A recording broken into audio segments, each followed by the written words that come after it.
بسم الله الرحمن الرحيم. كل من عليها فان ويبقى وجه ربك ذو الجلال والإكرام فبأي آلاء ربكما تكذبان يسأله من في السماوات والأرض كل يوم هو في شأن فبأي آلاء ربكما تكذبان سنفرغ لكم أيها الثقلان فبأي آلاء ربكما تكذبان يا معشر الجن والإنس إن استطعتم أن تنفذوا من أقطار السماوات والأرض فانفذوا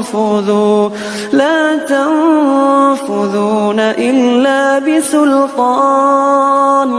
فبأي آلاء ربكما تكذبان يرسل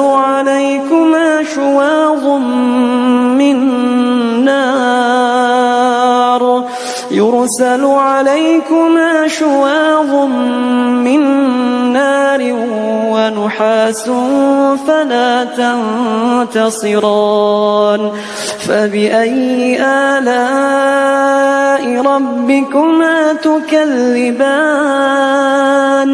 فإذا انشقت السماء فكانت وردة كالدهان فبأي آلاء ربكما تكذبان فيومئذ لا يسأل عن ذنبه إنس ولا جان فبأي آلاء ربكما تكذبان يعرف المجرمون بسيماهم فيؤخذ بالنواصي والأقدام فبأي آلاء ربكما تكذبان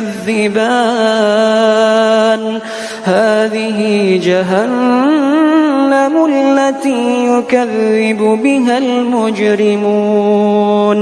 يطوفون بينها وبين حميم آن فبأي آلاء ربكما تكذبان